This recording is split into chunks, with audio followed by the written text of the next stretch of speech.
Our next speaker is Dr. B. Vigyan Muni. And Maharaj, he received PhD in chemical engineering from Indian Institute of Technology, IIT Kharagpur, and he published peer-reviewed papers and book chapters in international conferences and journals like Springer, Link, and he is a president. Currently, he is a president of Sri Chaitanya Saraswat Institute, and based in West Bengal, Nisingapalli, India, and he is a Vaishnava monk. Today he's going to talk about the emotional intelligence of cows. Now, I request to Dr. Vigyan Muni, please, Maharaj. Okay. So, can I? Yes, Maharaj. Om Jnana Timirandasya Jnananjana Shalakaya Chakshurunmilitam Jaina Tasmai Shri Gurave Namaha. Namaste. So, today this particular presentation within the concept of science and scientist is on the emotional intelligence in cows. Actually, we have a cow shed here in our temple in Nisingapalli in our Dham, and we have number of cows here. So we had some interaction with those cows, and Sripad Bhaktimadab Puri Maharaj asked me to present something about how the cows behave and how they are, more than machines, and how they have their emotional side as well.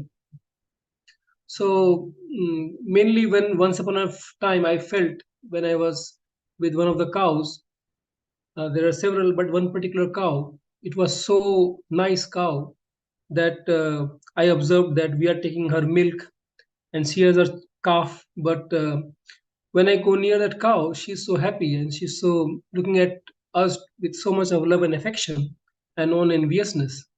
So I was thinking at that time, we are taking so much milk from her and we are giving only very little to the cow, the calf. But why she feels so happy when we are going there? So that kindled my some interest, and perhaps for that reason, Sripad Bhaktimadab Puri Maharaj asked me to present this. And further also, cows have some importance in our traditional understanding of what life is. And in India, within the Vedic paradigm, cows are considered to be central to further development of the human form of life. Okay. So as you know, previously they doubted whether other than non-humans have any consciousness, have any life. Practically before the end of the 19th century, many people on the western side could not understand that how cows also could be, or animals could also be living organisms. And due to the pioneering work of many scientists who work with those animals like chimpanzees and others, today we have a lot of interest in this field. And the culmination was this Cambridge Declaration. Although they cannot say how the the substrate, the neural substrate, or in case of non like those plant cells and others who don't have a nervous system, but even they exhibit some form of primitive sentience. So they don't know how to explain this, or how to explain how this sentience occurs. But still, they have recognized that consciousness is not unique to humans, and this is also was well understood in the Vedantic paradigm, where it explained consciousness in different organisms in terms of degrees. But they all have some consciousness, but it varied only in degrees. And that was categorized into 5 degrees. Out of them, the higher 3 degrees belong to humans, but the first 2 degrees are, which is the covered consciousness and contracted consciousness, belong to the trees, the creepers, the grass, and also certain organisms which are almost like stones. But in some other organisms, just like in insects, birds, fishes, reptiles, animals, we can see some very, very low or little development of the self-consciousness. Yet they have some sense of, they display certain sense of self-identity. For example, they react to hostility and they engage in fights. They display some anger if some injustice is there, but at the same time, they cannot think about the higher existence and religion. Sometimes monkeys sees their reflection in the mirror and they think it is another monkey, and they can't distinguish it is that it is its own reflection. So there is some limitation in how much they become aware or self-conscious, but still something we can find there. Even we can say a very primitive sense of scientific temper. At least it was mentioned by Bhaktivinoda Thakur in those terms. We can see, like, sometimes a chimp puts a stick inside the ground and takes out the food, that is, the ants. And in many other situations, it shows some learning, like some gratitude and other type of feelings it shows towards its human uh, uh, caretakers. But really speaking, it is only in the human stage when we begin to very seriously think about the higher forms of self-consciousness. So those are actually categorized to three levels. Mukulita means just budding, beginning stage, which refers to both immorals as well as moral atheists. Then the next level is the Bikachita, which is the category of those persons who have begun as theists and now are practicing some form of religion. And Purna Vikachita means those who have developed some substantial degree of realization of the spiritual concepts. So we can see these 5 stages of real consciousness.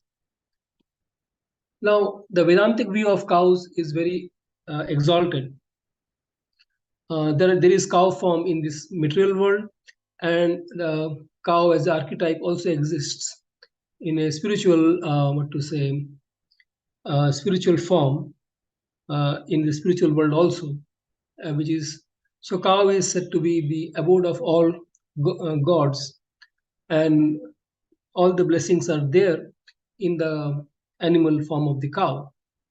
For example, in Yajurveda, it is mentioned that the cow increases the lifespan of the sages, and it is necessary for all kinds of, which is offering milk, cow milk, and ghee and other ingredients like Gorochana, which are very much essential for performing different types of sacrifices. So it is said that the gods and the men live on cow products, and it is said up to the time the sun will shine, the universe will maintain cows. So that means somehow the universe depends on the support of cow, as much as we can see both in India as well as in the Western world, that we cannot have our cheese, milk, curd, yogurt. So that is so important. So there is a great importance given to cows in this way in our Vedic culture. Now, this in the present times are like um, the topic of cow emotions has become very important. That means the question: how long, how much, what are the different types of characteristics, behavior, and emotional are possessed, etc., by the cows. So there is one paper I referred by Ellen, and they have mentioned certain good points. So, for example, the cows have all the 5 sensory modalities. And according to some of the research, it seems the vision is the most dominant sense in the cows. And there they have a good acuity in hearing, and even they are superior to cows in that sense. And they have a well developed gustatory sense. They have all the 4 primary tastes, and they have a keen sense of smell, and they have a complex complement of odoriferous glands, and they play a major role in their social life. Cows are also very sensitive to touch, and sometimes when some caretakers touch behind their ears and other places, then they are very happy. and they give good response. So in other times, sometimes when you touch in another way, the cows can be fearful, and other times they are calmed by some other type of tactile contact. So we can understand the uh, the sensory system is quite developed in cows. They display degrees of learning and cognition. For example, they can discriminate between objects. They are just don't recognize static geometric structures, but they are able to discriminate among individual human beings on the basis of uh, a number of characteristics. Then they are also the grown-up cows are able to differentiate between their handlers who may wear, say, a uniform. So different workers, we have the same uniform, but still they can recognize their favorite handlers. So therefore, discriminating conspecifics means they discriminate among members of the same species. So and heifers means those cows who have not got yet calves. So they also learn to recognize individual cows, um, and they develop different levels of familiarity, and they can distinguish members of their own species from the members of other species. And in just a few sessions, cows are able to discriminate photographs of different cows of kinds of cow faces from faces of other species. So this particular point that cows are able to discriminate photographs is also very important, because in this case because it is a photograph, then it does not have a information in terms of smell or other touch or etc., but it is related to sight. So this indicates cows have well developed perception system in terms of vision. So that means cows categorize sameness of all cows, like all cows, a universal nature they have. So they can recognize that, and they distinguish them from other species. So in this way, they can learn various things for learning. So this indicates they have learning capabilities.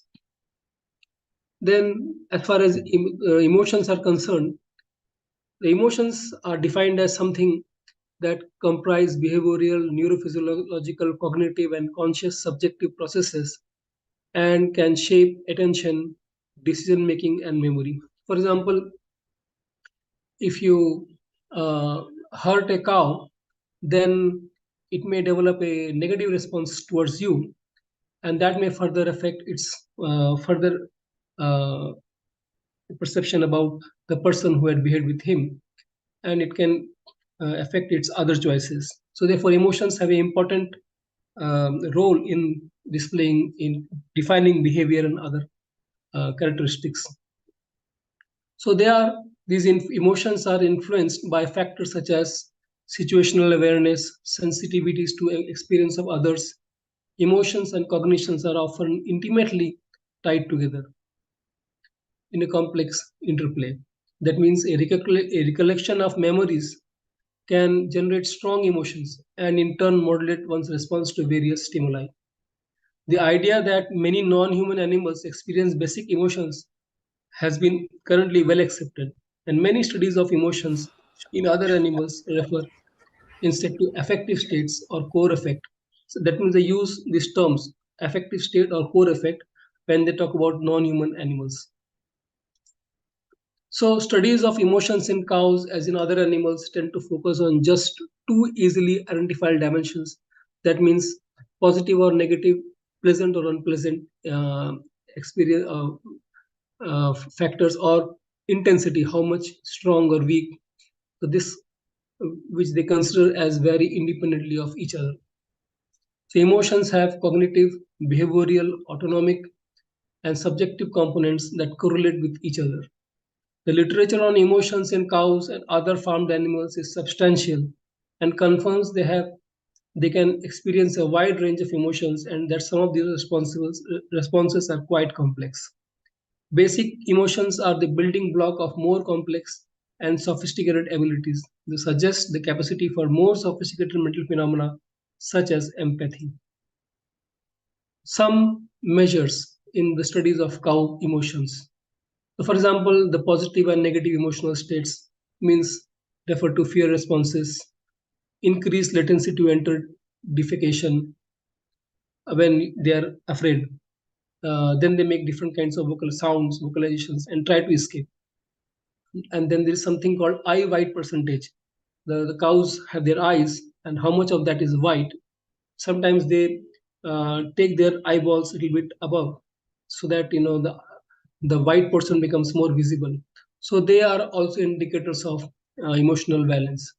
For example, when they cannot get food, it increases, versus when they get their food, then it increases. Whereas when they don't, it doesn't increase so much. There are other measures like the objective natural temperatures, ear posture, heart rate, etc. And then the most important thing is, one of the most important aspects is play. So this play also indicates positive and negative emotional states. So play means something curious, some kind of curiosity is involved in that, and innovation is also involved in a play. So this forms a base for complex object-related and social abilities. It is also an expression of positive engagement with environment and others. Cows engage in all forms of play found in mammals, including playing with objects such as balls, gamboling, and running, and also social play with members of other species. So, complex emotions have various aspects such as emotional reactions to learning, cognitive bias, emotional contagion, and social buffering. So these more complex emotional experiences suggest the possibility of sophisticated level of psychological capacities in cows, such as self-awareness and empathy. So expanding on that previous slide, the 4 points. So what are these emotional reactions to learning? Uh, when, for example, the cows express their internal subjective states. For example, uh, it rests upon some level of self awareness. So, this gives rise to speculations that cows have a concept of self referral or self agency. So, for example, in some experimental group um, increased arousal was a result of the experimental animals, reaching a point of realizing their performance on the task improved, suggesting that they were emotionally reacting to a sense of self efficacy in this situation. These findings have provocative implications for the question of self awareness among cows. So, this picture shows a stamping on the cow, which is done in cow sheds and farms. Sometimes it induces a negative bias uh, because they are responding to something of a stimuli of pain, and um, so they continue to show some kind of response to that even after 1 day, 22 hours after that hot iron disbudding. So such cows where or calves are less likely to be approached even after several sessions. So, therefore, these negative judgments and biases involve responding negatively to the ambiguous stimuli after a negative emotional experience, and positive judgment biases likewise involve effects of positive emotional experience on cognition. Sometimes, in some studies, calves are given rewards for approaching a white screen and were placed in a timeout for approaching a red screen. The results suggested that, much like humans, when cows are distressed, they exhibit a relatively more negative response bias towards ambiguous stimuli. Okay. Emotions tend to, this is contagion. That means it's like a contagious thing. Emotions of one member influences the feelings of the other members. So this is observed in cows quite often. They can be shared through a process known as emotional contagion, the arousal of emotion in one individual upon witnessing the same emotion in another individual. So it provides a way of social animals to communicate about important circumstances that may affect the whole group. Another is social buffering, which refers to the fact that many social animals tend to react less intensively to negative stresses when they are in presence of conspecifics, means members of the same species. So social animals likewise find it very stressful to be socially isolated. Sato found out that weaned calves that were licked more by their other cows gained more weight, and hypothesized that social licking leads to psychological stability in cows. Paired housing as opposed to a single housing enhance the ability of pregnant heifers to deal with the stress of being switched to a novel diet. None of these findings are unexpected given the highly social nature of cows. Mother calf emotional bonds. So, this is also very important. A large body of research has confirmed that mother cows and calves experience strong emotionally bonds that form rapidly following birth, and that the natural weaning process may take many months. Mother calf bonding is particularly dependent upon the ability of the mother to be able to lick the calf for several hours after birth. This also we have observed in our cowshed also. Those cows which are licked by their mothers, they are more healthy and they feel less of the cold or the environmental changes. So mothers produced contact calls with a higher frequency and significantly more often for their calf when separated after 4 days than in the other groups. Mothers and calves respond behaviorally to each other's calls, and that calves respond preferentially to calls from their own mother over other adult cows. Then, what about the personality of cows? So, personality refers to those characteristics of individuals that describe and account for temporarily stable patterns of affect cognition and behavior. It is based on the acceptance of individuality and thus has critical applications for how we regard other animals. The philosopher Hegel said the concept of organism becomes concrete only in the individual. So, um, therefore, instead of viewing other animals as one dimensional, interchangeable units within a group, like a mechanical idea, we have to recognize the personality in other animals, and this emphasizes that they exist as individual members of the concept of cow species. So the stability of the behavior of of the behavioral characteristics in cows. So there are evidences that individual reactivity to stress was predictable in cows. Nervousness, fearfulness, and reactivity. Cows who stepped most during milking and who spent more time facing the herd during social isolation produced less milk. Cows who were less fearful of the humans also had fewer daily observed lying down behaviors. They also presented to the mechanical milker more frequently. Age also was a factor, with older cows showing more fearfulness. Sociability and gregarious. Individual difference in cows with regard to cross species sociality is a subject of study, but there is some evidence for acclimation to human handlers who provide positive handling experiences and interactions. So then there is also social aspect of cows. They learn socially, they have bondings and alliances, they have a strict linear matrilinear social structure, and once a group is established, they um, uh, they maintain that structure. So this is also there. So these aspects, social aspects, are also important in with respect to cows. So therefore, finally, the question is, for all these years, we tried to view organisms as something mechanical, explainable by some kind of linear logic of mechanics. But in the advanced literature of biology, especially in 21st century, is providing a critique to the linear view of organisms, or even a gene-centric, molecular-centric concept. Now, increasingly, we have to deal with concepts like uh, the feeling of self, feeling of personality, um, behavioral exchange, uh, and other things like memory, feeling of social relations, love, affection, etc.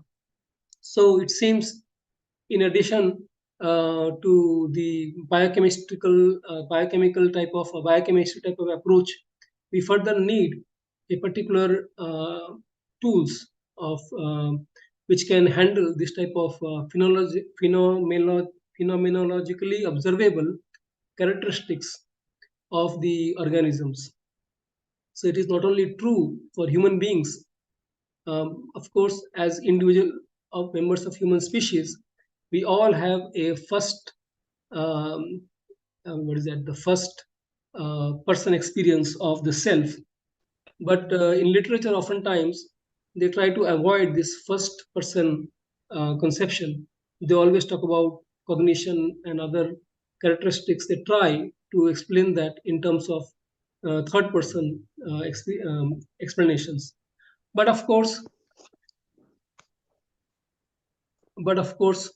if we avoid this first person experience, which is a direct concept experience of the self, certainly in terms of our human experience, we are missing something.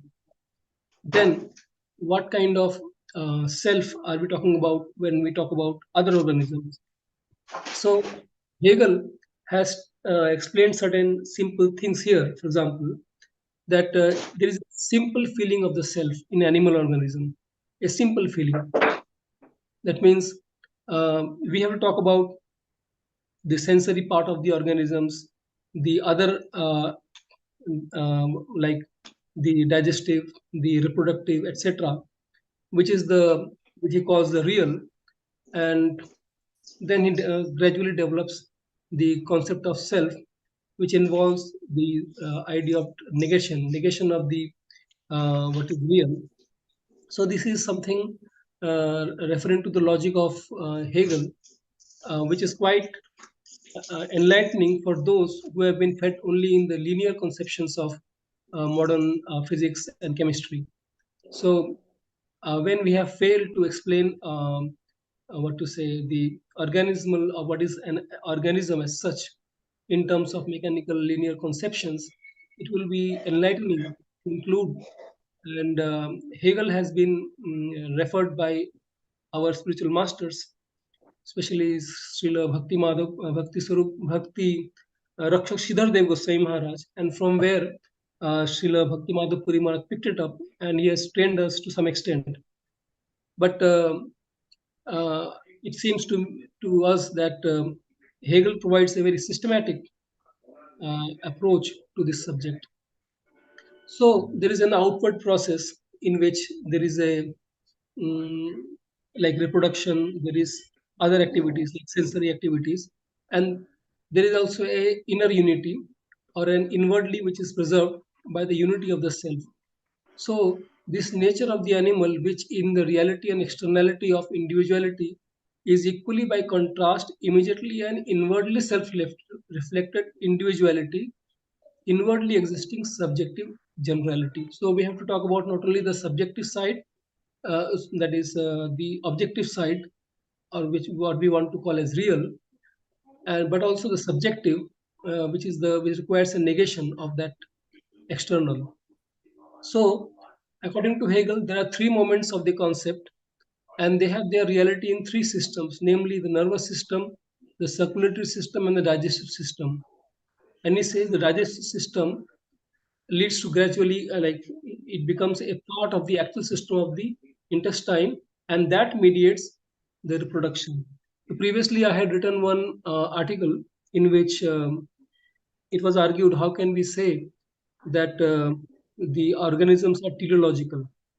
So Immanuel Kant had told that we have to accept that as an a priori in logic.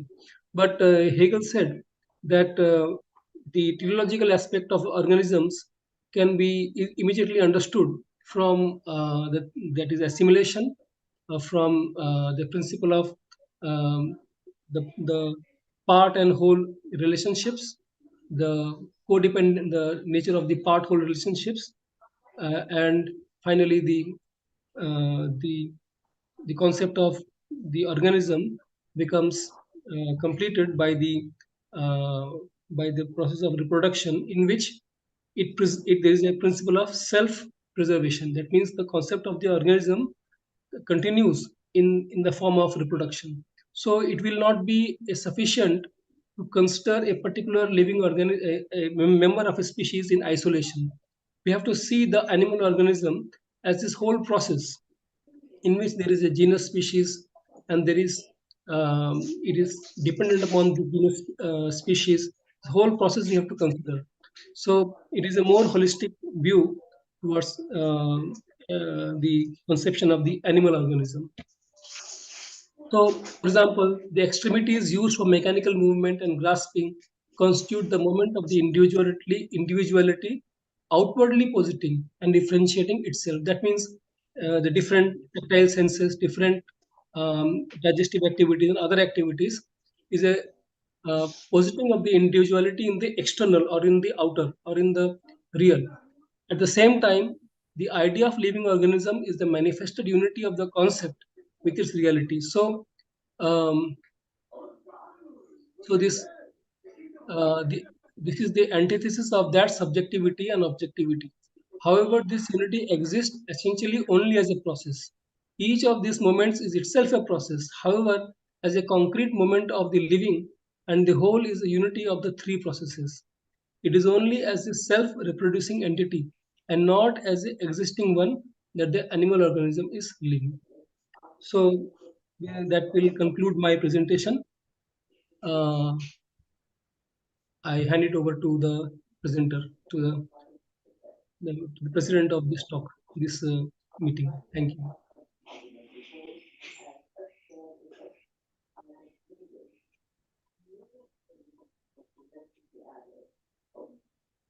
Thank you very much, Dr.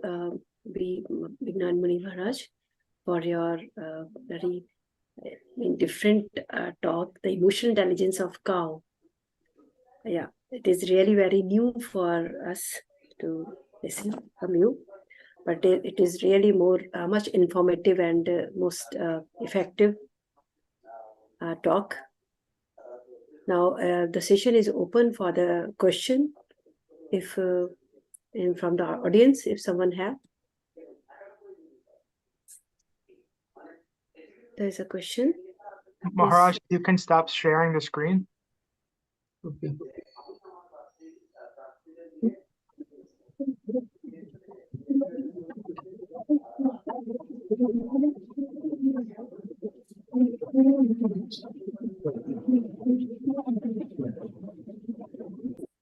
Yes, I have stopped it.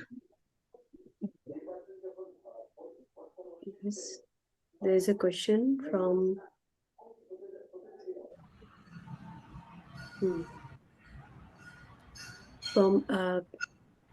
Devati Didi.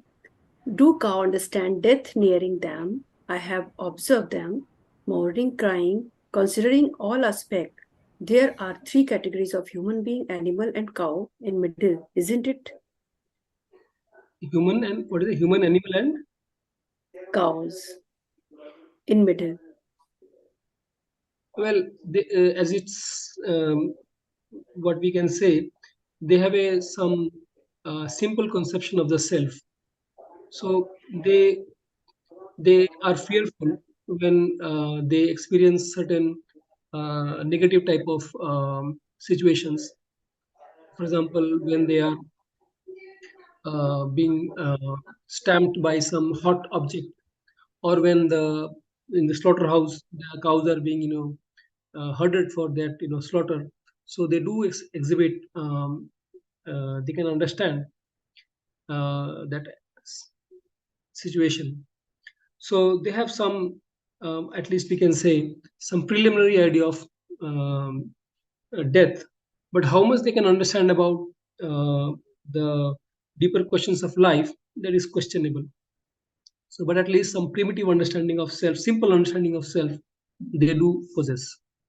At least according to philosophers like Hegel, and even modern science is accepting that they form all this behavioral and what they say self-referral characteristic, self-agency, as in certain experiments is being certainly proven.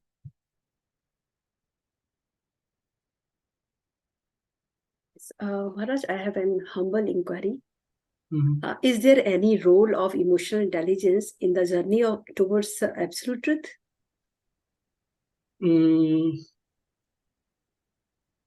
Well, in the primitive stage, the so-called emotions of our animal stage or simple human stage may not be very, what to say, uh, may not be enough to lead us to more higher realizations.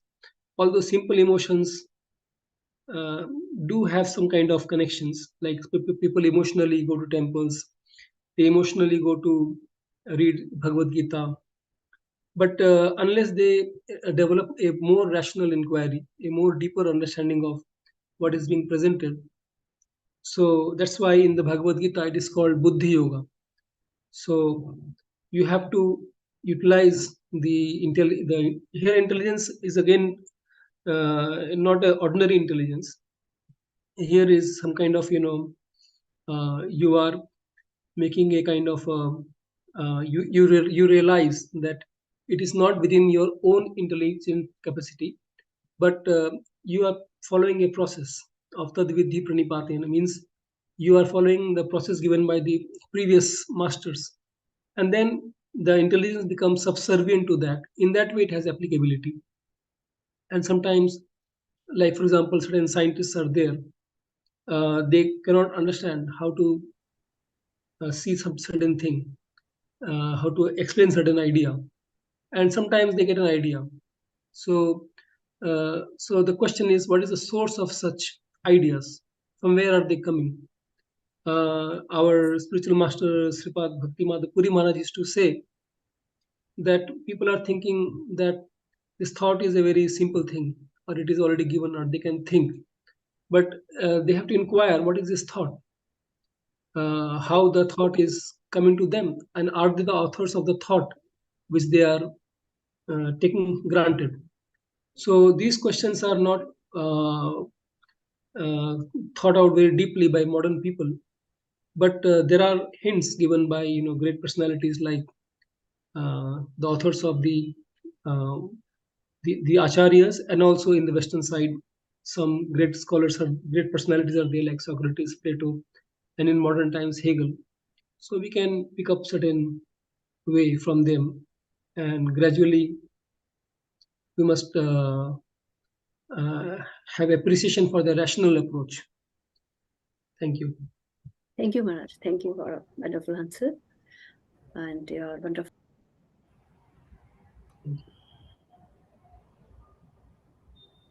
I have a comment.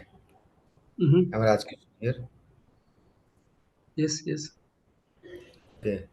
Yes, Thank please. you very much, uh, Muni Maharaj, for your nice talk. And I am Thank you. meeting you through online after 1 year. Uh, we teach here one course on environmental ethics. There's some sections on animal ethics, Mhm. where the emotion plays very vital role. Those who talk about non-anthropocentric view of the world, Mhm. where you have to find that it is we human being defined as we are emotionals, you see, Mhm. and we are rationals and everything else. If Mhm. you see the world from non-anthropocentric perspective, especially animal rights perspective and animal ethics perspective, Mhm. do they have emotions and intelligence? Because of the intelligence they uh, um, uh, and that kind of a capacity, it is up to the human being to understand or not. It is not up to the animals to understand actually. And there are many other things which are very much related to this, especially cow ethics and cow emotions, and many people have written on this in relation to environmental ethics, because we cannot survive without others actually. The idea Mhm. of others plays a very vital role. And why Yes, do yes. we follow ethics? Because of others. If others are not there, either humans or animals, then the ethics has no value. As much Mhm. as ethics is there, and Mhm. then others are there. that other plays very vital role for the rationality and all these I things. agree with you. Small comments on this. Yes, this is also true. Yeah. Like in Hegel's philosophy also, this conception of other is very important. Yeah. So uh, there was a principle of Plato talked about recognition, the principle of recognition. Like we say, how do we say someone is a person? Then there is no criteria in science, to say how somebody is a person. But it requires a person to recognize another as a person. Even we ourselves come to know us to be a person because someone is necessary to recognize that we are persons. So this conception of mutual recognition is a very important principle as far as the idea of personality is concerned. So uh, modern people are very much what like just some time back Puri Maharaj was talking about positivity. They're very much engrossed in the positive. That means which is appearing energy, but they don't understand the negative side or the negative relation. So, for example, we cannot show the self as some kind of a rock, but we have to say that the self, for example, a small cell is there in the human cell, for example, as a zygote. When it is developing into an organism, it is like self-differentiating into the blastula stage. It is becoming the eye, the kidneys, the organ system. So, how that differentiation is occurring? So, modern scientists are increasingly saying that there is the role of cognition there. Then how do we define cognition? At least in a primitive sense, it is the relation of the self with uh, the other.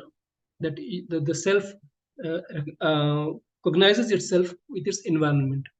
Then again, there are further developments of that process of what to say, the the being for self. This develops gradually.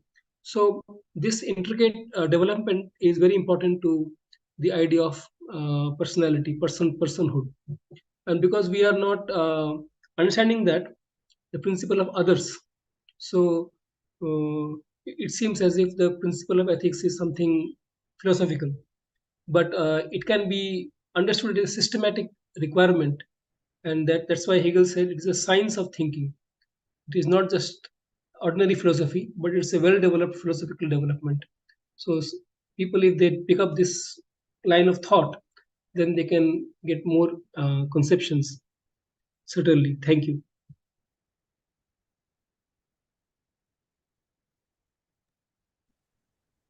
Thank you, Dr. Bhaktivigyan Muni Maharaj, and thank you, Dr. Rajkishore Nathji, for asking a nice question or comments. Now we have to proceed for next speaker,